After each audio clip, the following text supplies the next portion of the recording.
Hey, good morning, leaders. It is another episode of Leveling Up with Brigham Blackham. So grateful to have you guys on here. Remember to like and subscribe if this message connects with you. We are going to be diving in this method of crowd. And you're like, crowd, what are we talking about? You got to stay in all the way to the end to find out. But we're going to be talking with my good friend and also my dietitian and this guy that just knows his stuff. He's a biomechanics expert with health and wellness. Gunther Klaus, he's my good friend now. He's been helping me lose some weight. I'm already 15 pounds down, so like he knows his stuff, and he's done this not just for a couple people. He's done it for people all over this nation. I'm really grateful to have him on today, and he's going to be talking a little bit of his methodology, his background, his stories, his experiences, and it's something that you may have never heard before, but it's something that you're going to absolutely be grateful that you are on today. So welcome, Gunther. Tell us a little bit about your background. How did you come to this point in your coaching? I just want to hear your background. Tell me a little bit about your origin story. Yeah, absolutely. Thanks for having me on here. So I I've been involved in fitness in some way, shape, or form my entire life, and I've always been on kind of a mission, selfishly, to improve my own fitness capacities. And so that's sort of shaped and shifted many different ways to bring me to where I am now, which is kind of a biomechanics specialist and somebody who cares greatly about helping people work smarter to go harder. And um, I've been a personal trainer for just over a decade now. I have coached CrossFit. I have created my own sort of offerings within the CrossFit space. And here we are today. I am an online coach. And so I help people kind of create full programs for their health and fitness, whether they're brand new or seasoned athletes competing at a very high level. Nice. So with this drive of helping people learn how to move more functionally, being able to work smarter so that they can go harder, not so that they can't go harder. I love this idea that you bring up about how to crowd out things with like bad things with making sure that you're eating healthy, you're doing good. And that's really where I came up with this idea for this podcast and this topic that's broken up into a couple different sections. But talk to us about the overarching idea of the crowd out method, and then we'll dive in deeper with some other topics within that. But the crowd out method, tell them why that's so important in fitness Sure. and in business. Yeah, absolutely. So I actually stole this from an RD years ago, a registered dietitian. And this is, I think, a common thing in their world. It's called the crowd out method. And when it applies to nutrition, it's very simple. It's eat so much of the good stuff that you're crowding out the room in your stomach and you have no more space for the bad stuff, right? And I say good stuff and bad stuff because I'm also a big proponent of not demonizing foods and certain things, right? Everything can be used to our advantage, and everything, including water, can kill us. So it's not good or bad. But yeah, this kind of notion applies to all different aspects of life, right? You can focus on so much of the good that you leave no space for the bad. You can stay so positively attuned in your own experience that you're not really allowing yourself time to be negative. You can utilize this principle for everything, right? Um, Crowding out, I think in business, probably the main thing would be taking up so much of your space with, the things that are going to behoove you, going to add to one mission rather than allowing a bunch of other stuff in. So I think actually that would probably be inverse. You'd be crowding out by saying no as Yep. often as possible, right? You're So it filling is, your schedule, your energy with what you want rather than what you don't. yeah, it's all about just focusing on the positive rather than the negative. And the last thing I'll say to that is just, it is kind of a profoundly simple concept because so many people get stuck in focusing on what they should not be doing, right? Especially in health and fitness. Well, with regards to nutrition specifically. And then it just becomes this like the grass is greener and what's the phrase? Um, Basically you want what you can't have, right? And and so then you start to crave more of the things that you shouldn't be having, etc. So crowd it out, focus on the positive, and then let it do its job. I love that. Now, this is the overarching theme, to crowd out the bad with focusing on the good. And as we're diving in with some of these ideas, we have a couple topics to really explore. So this first one with this crowd out method is create space in the right place. Gunther, this is such a profound idea, but I want to really explore it with you. So talk to us about why we came up with this together. So create space in the right place. Go ahead. Yeah, absolutely. So actually, it's a kind of a tagline that I use often, and I am specifically utilizing that tagline for understanding joint mechanics and how the body moves. Oh. And so a lot of people, let me back up and not even say a lot of people. Every single human being is asymmetrical, and every single human being is going to find a strategy to accomplish whatever tasks that they are kind of imposing a demand on for the body. So in layman's terms, the people that sit all day long are asking their body to get good at sitting, and their body's going to adapt and get good at sitting. And the people who are going to CrossFit and doing crazy barbell lifts are demanding that their body adapts to being able to do that as efficiently and safely as possible.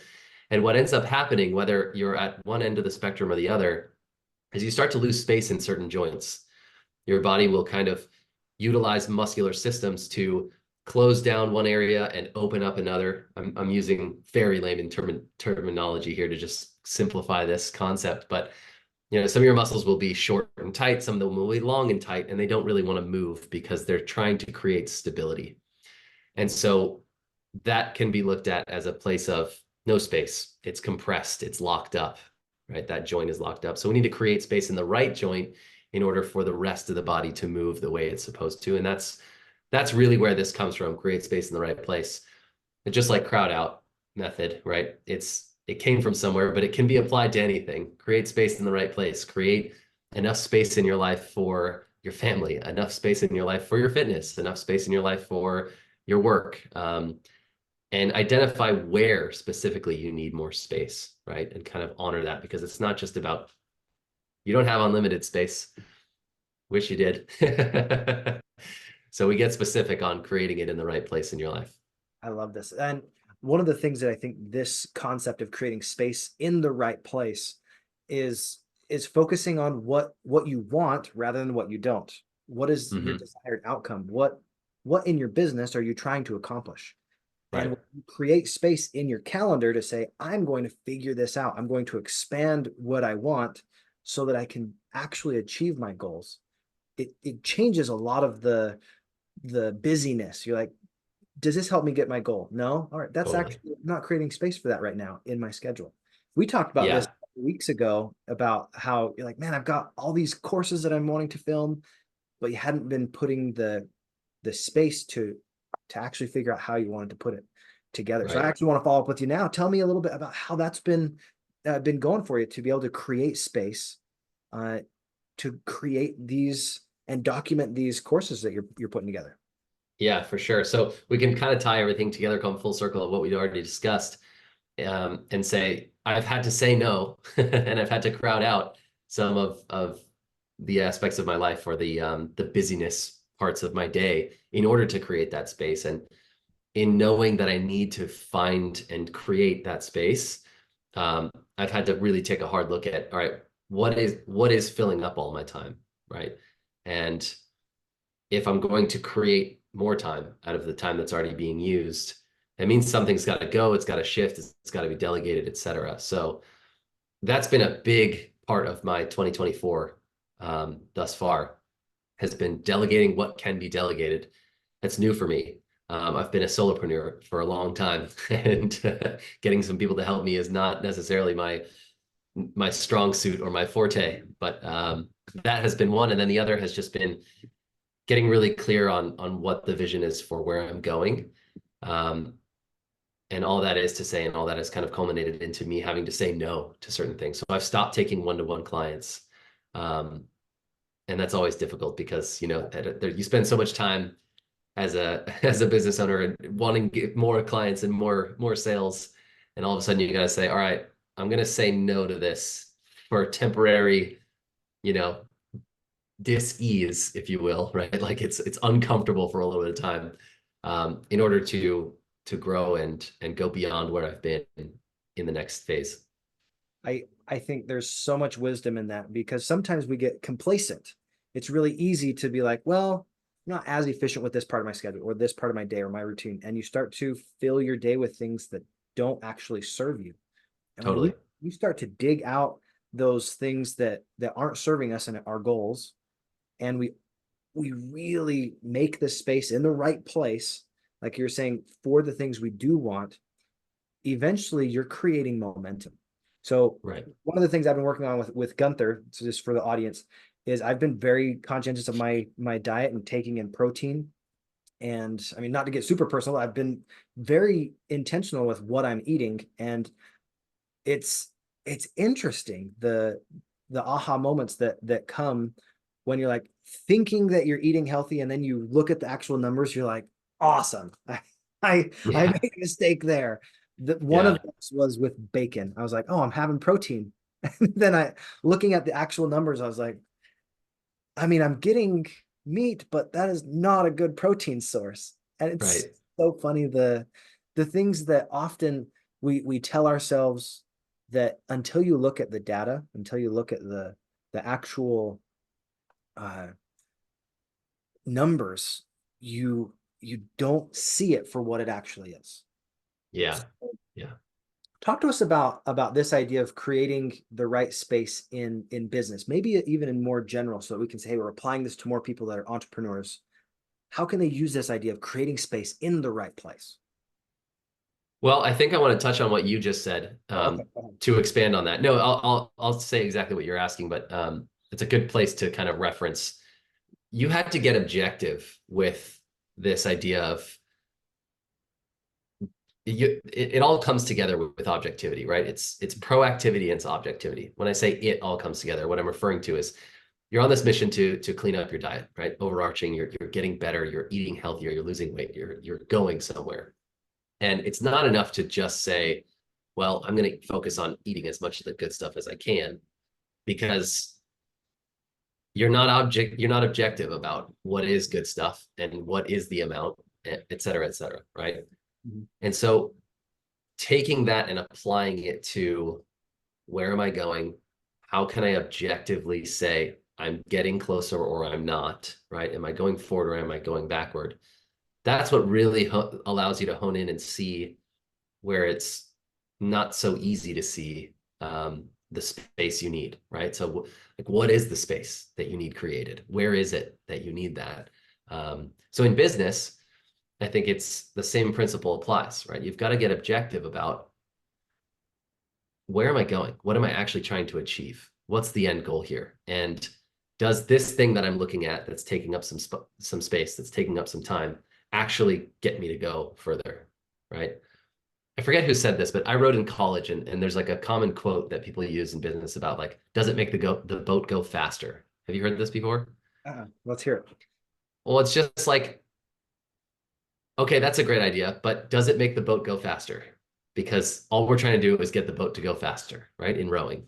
So you take that simple statement and look at where you're going in business, for example, and say, well, does this get me closer to my goal? Does this make the boat go faster?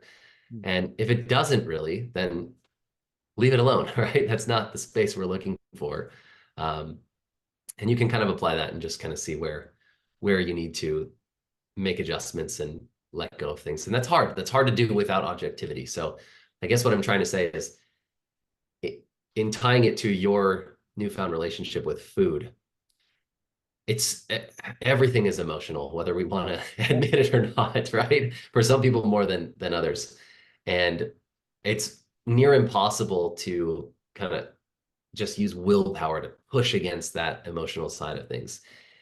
I find in my own life and in all the work I've done for years and years with clients that it's almost impossible to mess up when you're objective, right? It just shifts and you get, everybody has a logical side that is able to see like, okay, very clearly I've got data here. I've got a yes check in this box. I've got a no check in this box.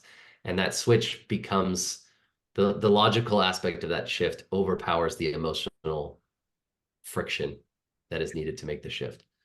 That reminded me of some of my training as an actor. The way you really come down to the core root of what a character is their wants, their super objective. Mhm. Literally, the super objective is, what do I want to accomplish over the arch of my entire life, right? That Right. entire play. And as soon as you figure out what they actually want, then all of those little beats, all the little moments building up towards that are either helping them get closer or farther away. And Yeah. sometimes there are setbacks. There's setbacks in every life, right? Every single time we have something that we might take 2 steps forward and we have 1 step back. But that objectivity saying, am I getting closer to my goal? All right, I fell. Great. Now what? Am I going to Yeah. stay down? Am I going to, I mean, you have this saying, you're like, oh, don't hit that, oh, screw it moment or the F it moment, right? Yeah. It's it's about being willing to say, hey, I did fall down. Now what am I going to do about it? Okay, I'm going to do better tomorrow. I'm going to do better this next meal instead of Right. totally giving up. It's that want, that desire that is rooted inside you, and you see it not just objectively, but you see the objective all the way through. And that's Yeah. that objective we're talking about. So this next concept, unless there's anything else you want to add on that, I think is also really helpful. We can kind of tie these together. Is there any other thing Sure. add to Well, that? we could expound on that forever. I Oh, mean, there's so much to that, right? so much. It's so important to, yeah, we don't have to, but I could. Well, let's go on this next part, and then if it comes back, no problem. The Absolutely. next part of this crowd method that we're talking about is reframe. Oh, reframe. There we go. There we are. So reframe. Now, when we're talking about reframing, this is not just about the good and the bad in our life. It's about all the different elements of our business. It's about the different ways that we experience life and creating that space, like we said, in good places. Reframing is so, so important. So let's talk about this idea of reframing in the context of health first and then in business. Go ahead. Yeah. Okay. So perfect. I'm glad we didn't ramble on the previous because this is exactly what we want to get into anyway, right? So reframing, like you said, you fall down and that's a perfect opportunity. That is where we reframe, right? Is I find if we continue on with this example of getting somewhere, improving your nutrition, right? Mhm. The effort point is when people just get to this, like, this is too hard. I mess up time and time again. I'm done, right? But that's a perfect opportunity to reframe and to utilize. You said it was a super objective. Is that what it's called? Yeah. The super objective is like anything else. It's the guiding light. It's the guiding principle. It's where you want to go, right? The super objective of the boat analogy is you want to win the race. Does it make the boat go faster, right? And it's in, it's inevitable always that you're gonna fall down, right? You're going to have you're gonna have setbacks. You're gonna have experiences that didn't make the boat go faster, right? And it's not about it. It's very easy, again, emotionally, to just fall into like, okay, this isn't working. I don't want to do this anymore. This isn't for me, or this isn't going to work. And it's a perfect opportunity to reframe and to look back at that guiding light, to look at the super objective and say, okay, I have now objectively seen, right? I've collected data on I fall down or I make this mistake or I mess up here, here, here, and here. And instead of using that as evidence to say, I'm not good enough or I can't do this or I got to stop, you look one step ahead or one step previous to where you fell down and ask, why do I keep falling down? Right? What is getting in the way? And how do I actually make this easier? How do I reduce friction or reframe this so that I don't consistently fall down? Right? How do I work this into the formula, if you will? Um, yeah, let me stop there and No, you I go. love that. One of the things that it popped into my head was this idea of rules and borders. Mhm. Sometimes we're a little too broad and we don't actually put the restrictions on ourselves because we're like, oh, I'm definitely going to fall and I'm going to fail if I have these guidelines. But it's the very fact you have those guidelines that you can register objectively whether or not you're hitting that or not. If we Yeah, don't have the numbers, if we don't actually say, hey, here's what I'm going for. Oh, I missed it here, but I did hit it here. Oh, I missed it here, but I did hit it here. it's really hard to make those little adjustments. And Yeah. the reframe with this, I think that's so helpful with health and business, is it's coming down to the pinch and the ouch. So in theater and in business, sometimes there is something that falls and you're like, man, that was a really bad thing that happened in my business. And we can step back and look at it and be like, all right, where was the pinch? What was the thing that initiated that action? And then here's the ouch. All right, what was the trigger that brought that on? And if we can slightly shift so that that trigger doesn't happen, then the pinch doesn't happen. And now the ouch doesn't happen. Right. That backwards planning. And that's part of this idea of reframing. And it looks a little different in every business, it looks a little different in everybody's life. But all of us can step back away from our life and say, did this happen just to me, or did this happen for me? Is it a lesson that I'm going to learn only once and do something different, or am I going to have to hear this multiple times? Like, I think it was Oprah Winfrey that said, like, life teaches us these lessons, and if they first come in, in the form of a slap, and maybe it's like a punch, and then it's like a car hits you, and then a train, and you're like, if you don't learn the lesson, life's going to keep handing you the same mistakes over and over. Right. But when we step back and reframe, we have the opportunity to make those shifts. So tell us a little bit more. How do you apply this in your business yourself? This idea of reframing. Yeah. Well, first off, I learned a really, really profound and simple, and I think that's why it's profound, concept from a friend of mine named George Bryant, who some of you may know, an amazing guy, marketing guru. He talks about the floor and the ceiling. And so we're literally looking at a frame of, what's the minimum viable dose that I need to be going towards the direction of my desire? And what's kind of like the maximum that I really want? And understanding that the maximum is the limit, right? It's like, oh my gosh, this is perfect, best case scenario. And we all tend to go towards the maximum at first. But you're not going to be able to operate in your maximums all the time. And if your focus and your perspective is, I should be hitting these maximums, then you're setting yourself up for a lot of frustration and a lot of, I'm not doing the thing that I should be doing, right? You're setting the should too high. The art of this is in setting the should as low as possible so that you can build momentum. And the reframing as far as growth goes is one in starting really, really, really broad. The floor is really low. The ceiling is, or actually I should just say really low, right? So it's starting with, I know for sure I can do this. Like, this is laughably easy. And I'm sure that I could do this, but this would be when all things are going well, right? So floor being, I can do this for sure. Ceiling being, this is when things are going well. And just sort of adjusting that up as you build momentum, right? The floor becomes higher, the ceiling becomes higher, and you grow with it. Yeah.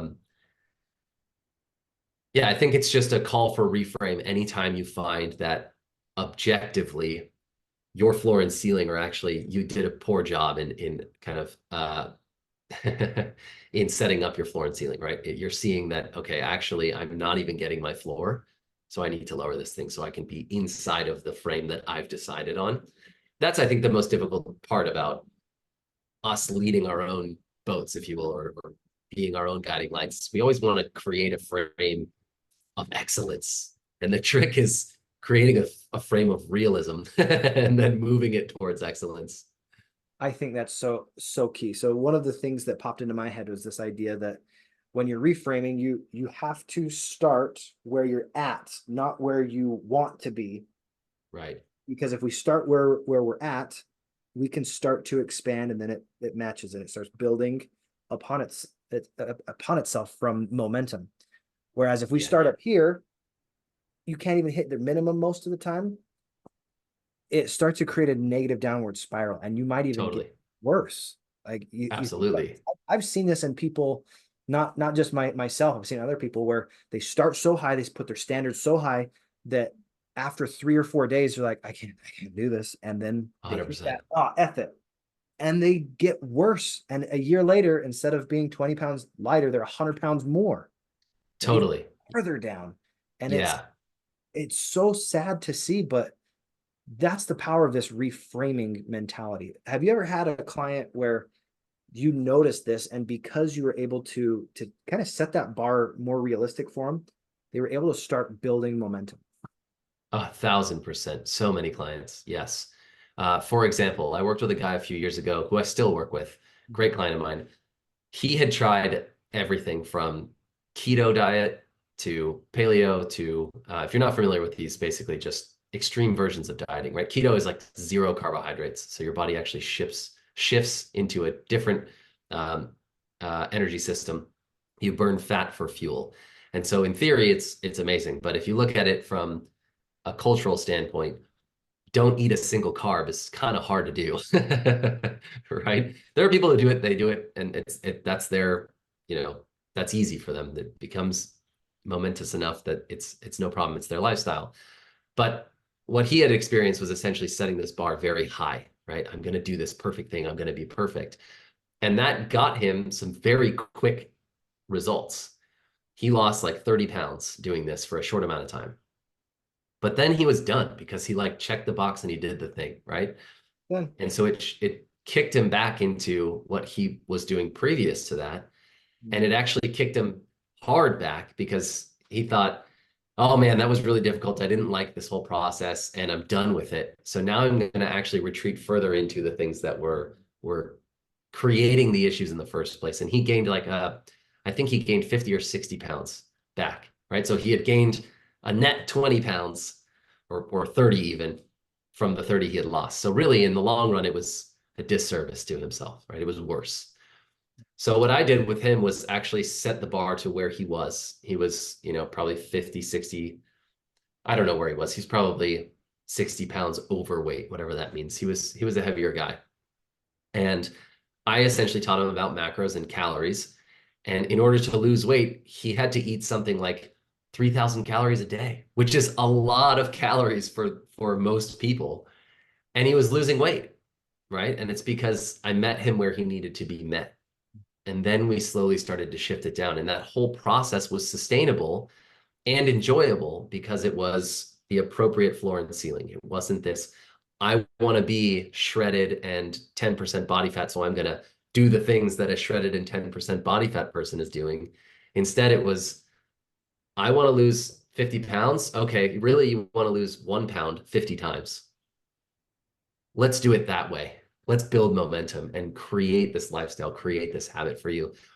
And here we are 4 years later or whatever it's been since I've been working with him. And that's exactly what happened. He's lost 60, 50, 60 pounds and kept it off. And that's the major difference, I think. It's not a program, it's reprogramming your whole self. Totally. Doing it a little bit at a time so that it's not something that you're doing, it's who you become. It's that idea of these aren't somebody else's rules. I choose to eat this because that's going to help me reach my goals. You're using it as Right. fuel. You're building that momentum. So I love that. So thank you. This next idea is something that I think people often think the wrong way about, and we're going to hopefully shift it just a little bit. It's this idea of how we optimize. Just because you're wanting to optimize doesn't mean you are reaching perfection from day one.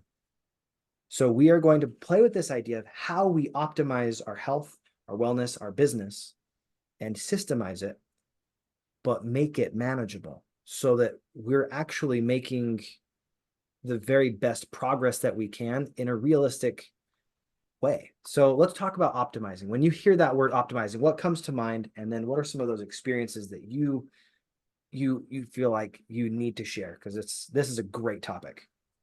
Sure. I think this all just flows one into the next so perfectly. The first thing that comes to mind for me and probably for many others when you hear optimize is like this holy grail of perfection, right? Like let's squeeze the most juice possible out of this thing.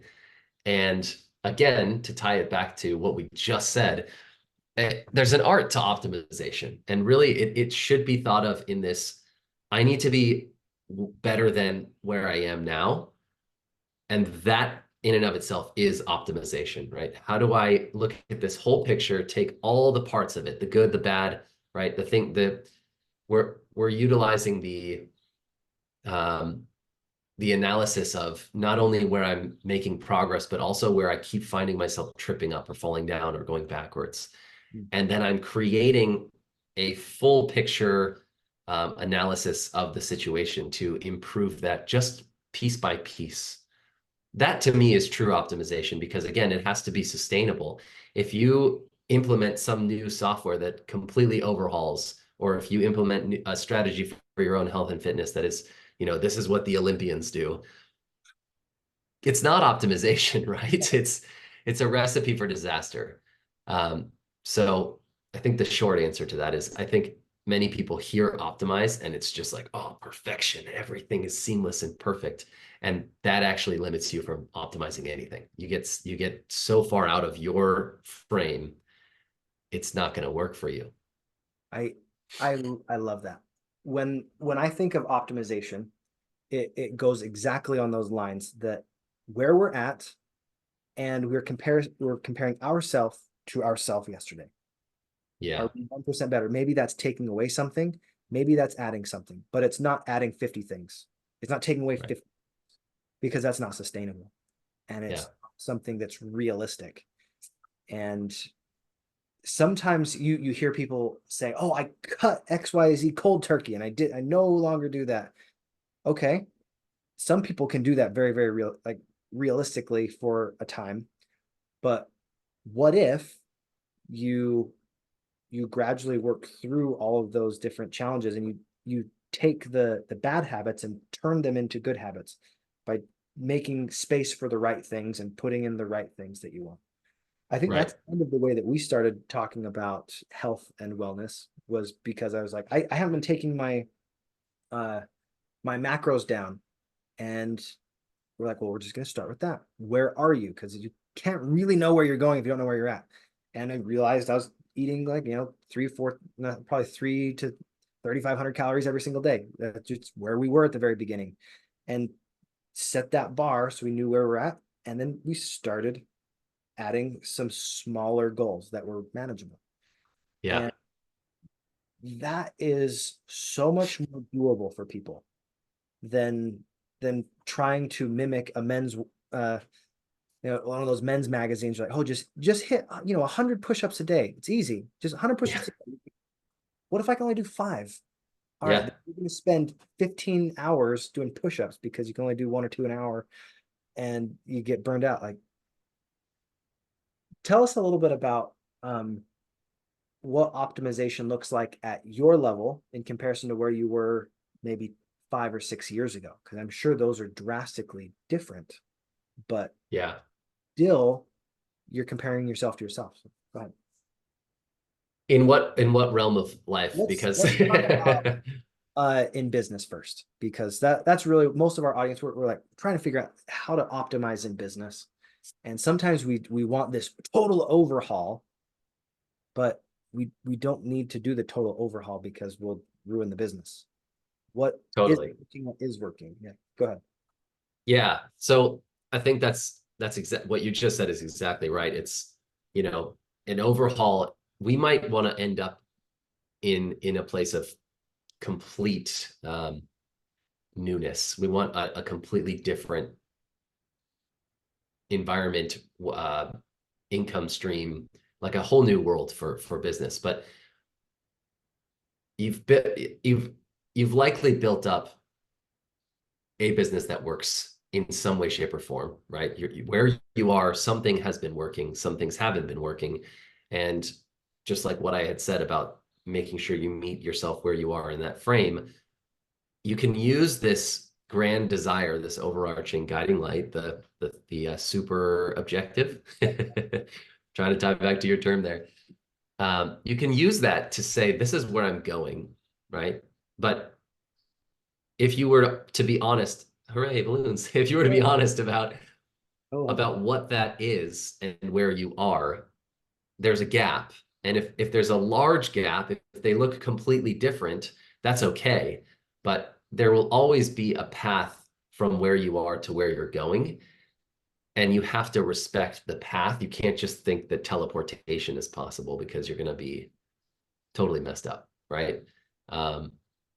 So I'm not doing the best job of explaining this. Forgive the sick brain over here. Well, I think But you're exactly on the right path here, though. Optimization, sometimes we think of it as our 10-15 year goal, but we can optimize even today. How do we make our system a little less broken, a little more? yeah, absolutely. It can literally be that simple. Like, for instance, last It week, is that simple, right? That is how it's created. yeah, last week we were talking about my water intake, and I was like, well, I'm consistently hitting the 64 ounces. And you're like, dude, we need to do a little better on that. I was like, okay, what can I do? And I upped it to 70 as my floor, and I've been hitting that consistently. Nice. It's it's just minor things, but minor things over time will eventually become great things. Yeah. And the more we expand on those line upon line, precept upon precept type of principles, uh, we can gain some serious momentum. So Yeah. this is something that I think ties into not just what we're talking about, but overarching idea of your practice. And I love this saying that you taught me, and I think uh, it's something that other people will resonate with. Work smarter to go harder, not smarter so that you don't have to go hard, but work smarter to go harder. Because really, as an athlete, as someone in business, if we don't work smart, that will often hinder our progress and stop us in some respects. So we can't go as hard. But this idea of work smarter so you can go harder, I love it. And tell us a little bit about the background of this expression for you, and why it resonates so much with what you do. Yeah, absolutely. So I'm especially in the realm of fitness, I'm in love with hard work. Right? Like I want to grind harder in my workouts, because it's a great feeling, one, and it's gonna get me further along my journey and closer to where I want to be, right? And so I've never really loved the term work smarter, not harder. And I sort of tweaked it, and I said, you know what? I want to work smart so that I can go as hard as I possibly can. And it's short-sighted to think how many people think that I'm just going to go as hard as I can, right? I'm all amped up on excitement and motivation, and I'm just going to go as hard as I can. And what ends up happening is, for lack of a better term, you burn out, right? You hit the gym really hard one day.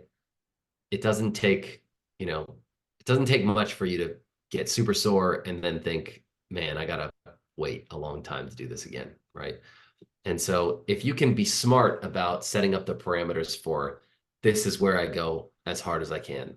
This is my limit on what that means, right? I'm not gonna have a bunch of energy one day and do squats all day long. It's very simple in fitness. There's recipe for success, right? And it's difficult when it is applied to something like business, because there isn't really this clear-cut line or this recipe for success of continuation. Mhm. Um, what I mean by that is, I could say I want to work on my legs, and if I was just going based off feel, I could probably do leg stuff all day long. But tomorrow and the next day, I'm in big trouble, right? Yeah. There are guidelines. You're going to do 3 sets of this, you're going to do 4 sets of this, you're going to do 2 sets of that, and like, that's it. You're done. And within that structure, you can go as hard as you want, but that's it. Nobody is there to tell you how to do that in business. Nobody's saying, hey, you can work on your website design for 2 hours and go as hard as you want, but you have to stop. Instead, we go, I got to work on this website. So I wake up at 5 a.m. and I start working on the website. And then I forget to eat breakfast and it's already lunchtime. And then, oh my gosh, it's midnight. I can still work on this. So I'm still going, right? That's the burnout. That's the recipe for disaster, I think. Um, and so being smart about where I'm going and how much I can dose it in each day in order to sustain continuing doing this, in the long run, you're going to be able to go harder inside of the bouts of work that you have, because you've set up this smart parameter around, realistically, this is how much energy I have. This is how I will feel tomorrow. this is how I will feel next week, and just continuing on with that. I love this. I needed to hear this, but I think other people need to hear this too. Sometimes we get tunnel vision, and I almost put blinders on saying, in business, this is what I'm going to do, and I'm only going to do this until I figure it out. Yeah. And I've noticed this in myself often. I'll go and I'll spend 2 or 3 hours on a project. And I was like, I have hit a wall, and it was like an hour ago, but I kept pushing through. Sometimes it's better to literally set that aside and come back to it the next day. Yeah. And often we find that we do too much in one area and not enough in another. And that's because we didn't set the parameters, we didn't set the standards, we didn't set the minimums and that framework. So tell us, in business, what are some of the things you've done to recognize, here's my standard, here's my minimum, or my floor and my ceiling, so that each element of your business can start to grow, but you don't overdo it on one side and you don't underdo it on another. Yeah. This process is ever changing, ever evolving for me, right? It always comes back to the smart side of this. The working smarter is in reflection, is in honestly assessing where you are and what you've been doing, and looking at how to make that, how to create the right structure so that you can continue on with it. So for my own business, I'm not someone who can sit and program for all of my clients for an entire 3 days in a row, right? It'll just drive me nuts, and I won't want to program anything else for a long time. And that's what ends up happening is I'll leave this work and I'll get to it and I'll get after it, and I'll be kind of in the momentum of, all right, I just did program after program after program. But then the following day, or the following 3 days, 4 days, week even, I'm like, I don't even want to open this thing, this platform, to start doing this work, right? And so as a simple example, I will have to proactively set in my calendar, these are the small portions of time that I am allowing myself to work on this. And then I give myself intentional breaks so that I'm not just like sick of it and don't want to do it and won't do it, right? And the beauty of that is also when we kind of create a little bit of realistic constraint on our time, that's when things go harder, right? If I used to give myself just, or because of, it's like, when you set up time in a calendar, it's like, oh yeah, 1 hour, right? It's always like 1 hour blocks. So I used to say, okay, 1 hour for this thing. And it wasn't until I started to be forced to squeeze my time and say, what can I do in 30 minutes? And I didn't have this demand of, I've got to finish this stuff. What can I get done in 30 minutes? All of a sudden the operating shifts, like in your head. You start to think, you don't think about it, and you start to just go. And I found that I go way harder because I've kind of squeezed that a little bit more, and then boom, I'm done. And I think it's just, I use that from fitness. If somebody says you've got 5 rounds of XYZ workout, you might lollygag and hate the whole experience of going through, oh my God, I have another round, I have another round, I have another round. If you shift that into a 10-minute AMRAP, which is as many reps or rounds as possible in 10 minutes, you've got the same exercises, and it's just go through them as many times as possible in 10 minutes. Let's go, like as fast as you can. Well, now you're anchored towards like, well, I just have 10 minutes. I'm just going to do as much as I possibly can, right? And you end up getting done a ton more, and you feel really great about it because it's over. So I've used that in my business as well. And that's kind of what I was explaining is I've squeezed the time down to say, get done as much as you can in 30 minutes. Don't worry about it being, oh, I have an hour to do this whole design. And I find that it actually makes me more effective, more efficient, and then allows me to be, okay, great. It was only 30 minutes. I'm done. I can do this again tomorrow. That is wisdom right there. Thank you so much. Yeah, absolutely. I think if we compress our timelines, you took what you were doing over 8 hours and you did it in 4 hours, literally just by saying, hey, I'm going to put this time restraint on me. What if that's all you did and you were able to take a day's worth of work and do it in 4 hours? Totally shifts what you're able to accomplish. Do the same Absolutely. thing. Love that. That's huge. Now, there is a catch to this, though, because what you can also find yourself in is the situation where you try to compress your time And then you build negative momentum because you're not getting done as much as you thought you could, Yep. right? And so again, you need reframe, you need all these things together. You need a reframe, you need to honestly assess, you need to come back and understand that, okay, great, I didn't, this was setting the bar too high, if you will, right? It's a trap if you think, okay, I can get 8 hours into 4 just because I forced that squeeze. Mhm. The intention of the squeeze is, yes, that, if that's the case, but it's also so that tomorrow I can do another 4 hours and not feel the same, I don't want to do this, and not show up, right? It's about showing up consistently. And for me, that is kind of appreciating and respecting the fact that I do have a limit. I do have my effort point. Everybody does. And if I get to that point, then I'm going to be working with so much more friction against, what I want to be doing the next time I have to show up, which inevitably means that it's gonna be easier for me to say I don't want to do it, and then it's worse, right? Yeah, and what's crazy is with negative momentum, it's so much easier to slide down a hill than it is to climb that hill. So here's an example. When I was on my mission in Taiwan, we had this place in my very first area called Ufeng, about a mile and a half switchback trail up to the top of this little mountain. There's beautiful vistas there, and you have all these little pineapple orchards up at the top there. On the back end of it is a trail that's probably 5 or 6 car lengths wide.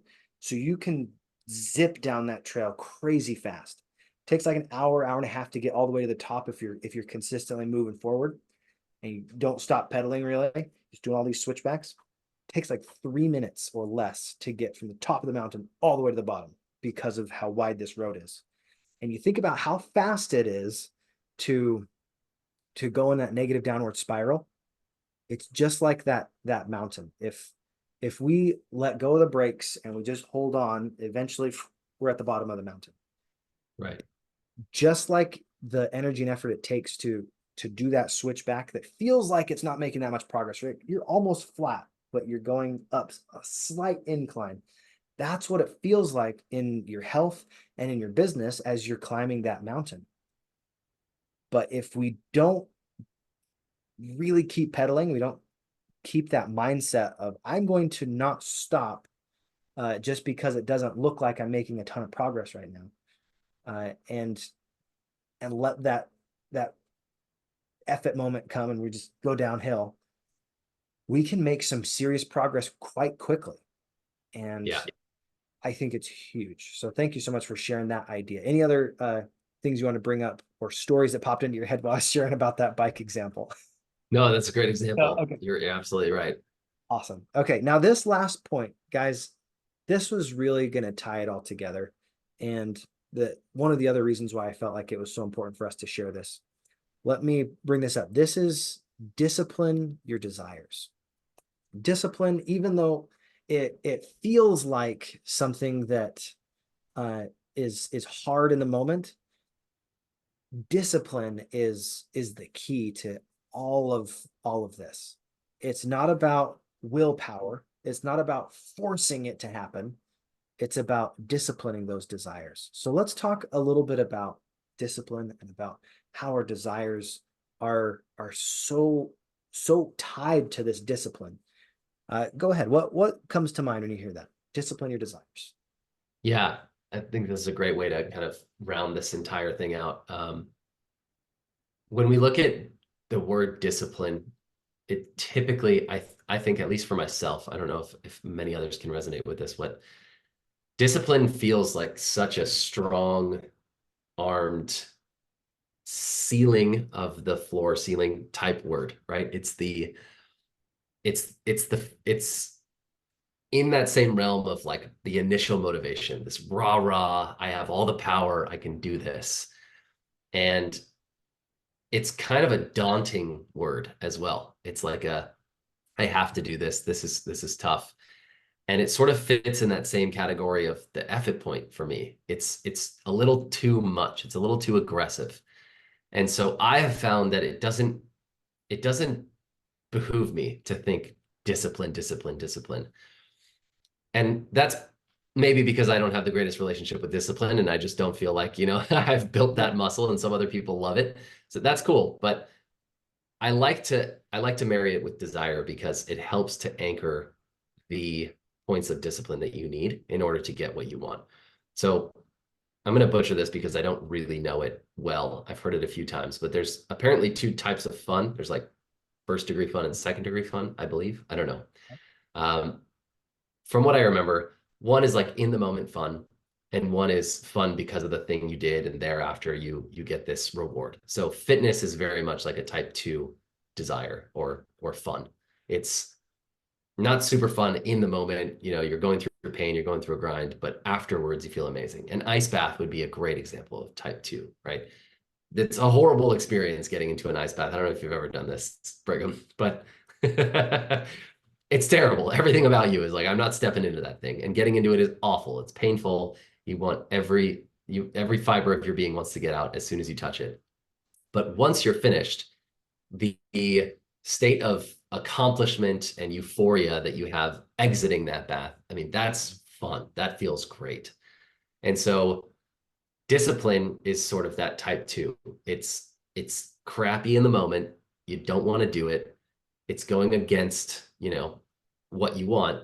And so remembering that desire is actually, your desires are actually what's forcing you into this thing that you have to have discipline in, right?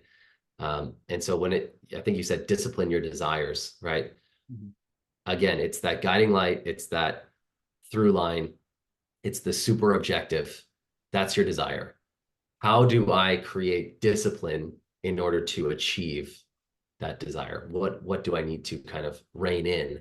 And just remembering that it is a part of your desire really helps to understand like, oh, cool. Like I'm doing this thing because I want to, not because I have to.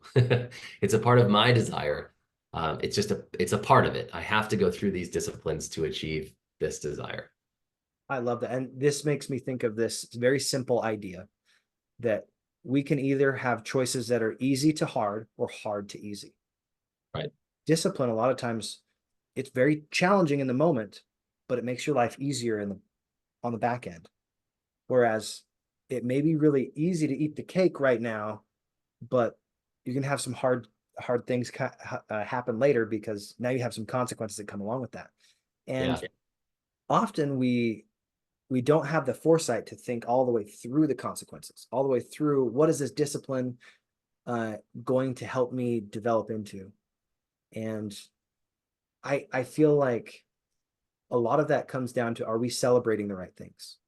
Mm-hmm. This is something that I've noticed as I've been more conscientious of my eating and my diet, is I'm actually celebrating when I hit that 150 protein market in a day. I was like, yeah, I did that. Yeah. It's awesome. Because it Yeah. used to be that was definitely a ceiling for me 3 months ago when we started this. I was like, I hadn't done that in probably, I don't know, years. So Yeah. changing the things that you get excited about and the things you celebrate, it can be tied back to the discipline of what your actual desire is. My desire is to actually have like, a limber body, one that I can go and play pickleball at a professional level, really have that agility to move and be able to run and not be weary and walk and not faint. Like this whole idea of having overarching health and wellness for my business and for myself. And they were all intrinsically tied together. And your idea of disciplining your desires, that's doing something hard because you chose to, so that you can have those easier experiences while you're in the middle of that sport, or while you're doing those activities that you actually wanted.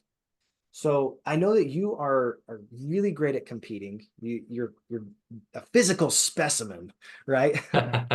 When you first started creating this desire to help other people, to grow your business, what are some of the final tips and tricks, or the final pieces of advice that you would give to wrap this whole thing up?